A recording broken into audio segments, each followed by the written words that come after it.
Cette semaine, je voudrais vous raconter une histoire que je vais dédier pour l'élévation de l'âme de Daniel Chmaïs ben Rachel et Bet Cohen. Oh, cette histoire, qu'elle est belle. Elle s'est passée en Israël il y a 40 ans.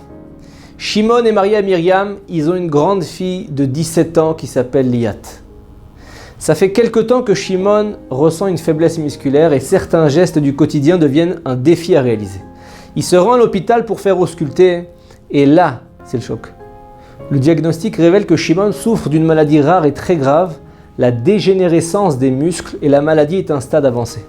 En Israël, on ne peut pas traiter cette maladie, alors des membres de la famille décident de le faire soigner à l'étranger. Shimon part donc à l'étranger, rencontre des spécialistes, mais ils tiennent tous le même discours terrible à son épouse Myriam. On ne peut rien faire pour un patient qui est aussi gravement atteint. Il est condamné, ses jours sont comptés, rentrez en Israël, faites-le hospitaliser, préparez-vous à lui faire vos adieux. Liat et Myriam éclatent en sanglots. Elles ne peuvent plus s'arrêter de pleurer. Shimon est rapatrié le père. Son état s'est très vite détérioré. Il n'arrive même plus à tenir debout sans aide. Shimon est hospitalisé, le diagnostic des médecins étrangers se confirme. Son état de santé se détériore, il ne sent même plus son corps, il n'a plus de contrôle sur aucun muscle, il n'arrive plus à ouvrir les yeux, il souffre d'insuffisance respiratoire et il arrive parfois de même perdre connaissance. Shimon et sa famille vivent un vrai cauchemar. Un jour, Myriam reçoit un appel de l'hôpital qui lui demande de venir le plus vite possible avec sa fille. Elles arrivent et rencontrent le professeur qui leur dit « Écoutez bien, comme vous le savez, votre mari est déjà dans un état extrêmement grave depuis un bon moment. Il est en train d'agoniser et d'après nos estimations, c'est son dernier jour aujourd'hui. » Elles se mettent à pleurer sans pouvoir s'arrêter. Les médecins disent que Shimon va décéder aujourd'hui. Elles sont accablées, elles sortent de l'hôpital, elles décident de faire le tour des rabbanim, demander des bénédictions et à chaque visite, elles prennent sur elles une nouvelle résolution, une nouvelle mitzvah qu'elles vont faire pour Dieu. Le dernier des rabbanim de cette tournée de la dernière chance n'est autre que l'illustre Rabbi Israël Abichsira, Baba Salé de mémoire bénie. Myriam écrit sur sa doléance sur un papier et elle le donne à l'assistant du Rav. Baba Salé lit le papier et demande à son assistant de les faire rentrer. Elles entrent, s'assoient sur le côté.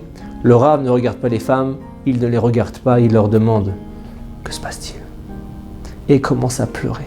« Mon mari, les médecins ont dit que c'était son dernier jour, il est à l'hôpital. » Le Rav leur répond, toujours sans les regarder, « J'ai compris. Est-ce que vous portez des vêtements pudiques ?» Elles disent, « Nous avons consulté plusieurs rabbanim, grâce à Dieu. On a pris la résolution de lire des Teilim, des psaumes, de réciter le Birkat Hamazon, les actions de grâce après le repas, les prières du matin et toutes sortes d'autres bénédictions. » Baba Salé est très compatissant, très Rahman. Il explique à Myriam et à sa fille, on vous a dit que c'était son dernier jour.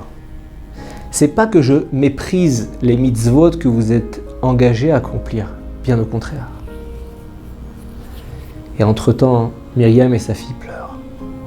Et Baba Salé reprend la parole et leur dit, écoutez bien, si vous acceptez toutes les deux de vous habiller conformément à toutes les règles de la tsniout, de la pudeur d'après le judaïsme, en portant des collants, une jupe en dessous du genou, une chemise qui couvre le coude, comme exige la halacha, la loi juive. Alors, c'est pas que je vous dis, mais je vous le promets, non seulement votre mari, votre papa, guérira de sa maladie, mais il pourra demain tenir sur ses jambes.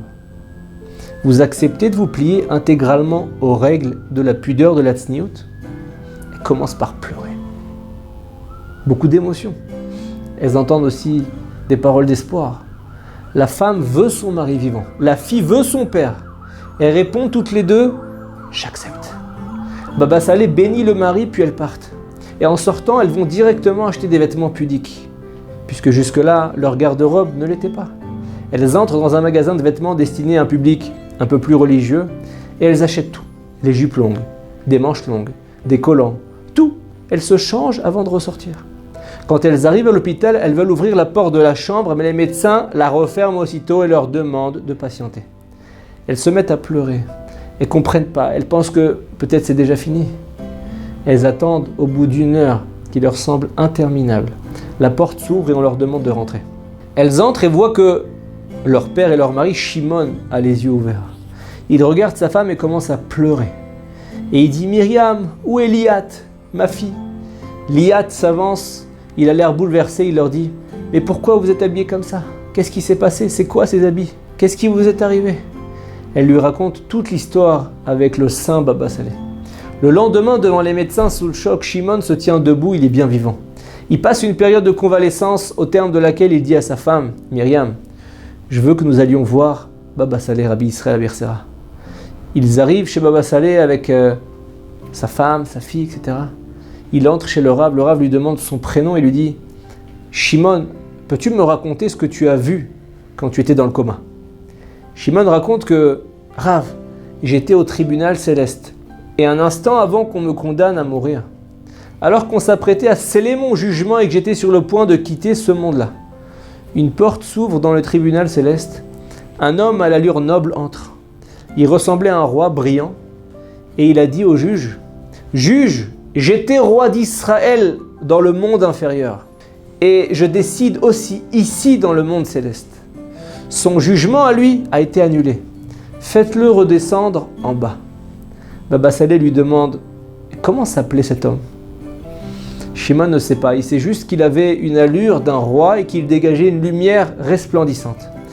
Baba Saleh lui répond « C'était Shlomo Amelech, le roi Salomon. » Et là, Shimon ne comprend pas quel rapport entre Shlomo Amelech, le roi Salomon. Pourquoi ce grand roi d'Israël avait intercédé pour lui? Baba Saleh lui explique « Lorsque ton épouse et ta fille sont venues ici, tu aurais dû mourir. Tu n'aurais pas dû rester en vie. Le professeur avait dit que c'était ton dernier jour. Alors j'ai cherché dans nos textes où était marqué le mot dernier jour, l'expression dernier jour. Et j'ai vu que c'était écrit Oz vehadar levusha vatitzchak leyom acharon, qui veut dire parée de force et de dignité, elle pense en souriant au dernier jour. Qui a écrit cette phrase? Shlomo Amelech, le roi Salomon. Quand ta femme est partie, j'ai dit au roi Shlomo, Shlomo, tu as écrit dans Eshet Chayil, Oz vehadar levusha. Regarde, elles sont maintenant habillées dignement. Oz vehadar. Elles sont parées avec noblesse. Regarde ces deux filles, ces deux femmes. Elles sont habillées dignement. Et toi, tu vas accomplir le verset que toi, tu as écrit. Vatitzchak leyom acharon. Elle pense en souriant au dernier jour. Le mari ne mourra pas grâce à toi, tu vas intervenir pour le sauver. Et c'est ce qui s'est passé. Baba Saleh conclut, ta femme et ta fille ont pris une résolution et dans le ciel, on m'a fait une grande ouverture pour te sauver la vie. Pitrouli petar kechuto shel malchat, vani iftach lachem petar kepitro shel ulam. Ouvrez-moi une porte de teshuva, dit Hachem, comme le chat d'une aiguille toute petite, et je vous ouvrirai une porte dans laquelle des charrettes et des carrosses pourront entrer. Chacune de nos mitzvot peut avoir des conséquences insoupçonnées, mais toujours positives sur notre quotidien. Quand on va voir des grands rabbanim, et que ceux-ci nous invitent à prendre une mitzvah spécifique, il faut bien comprendre que leur vision des événements surpasse la nôtre, et qu'ils ne nous demanderont jamais quelque chose par hasard. Nos tzadikim sont en quelque sorte la gorge d'Hachem, et les écouter aura sans doute des répercussions extraordinaires dans notre vie, ici et même après 120 ans. Shabbat Shalom. Une question de halakha, besoin d'un conseil personnel? Avec le service Question au Rav, les rabbanim de Torah Box sont à votre disposition 24 heures sur 24, 6 jours sur 7, pour vous répondre et vous aider sur tous les sujets. Shabbat, couple, cacheroute, conversion, loi de deuil.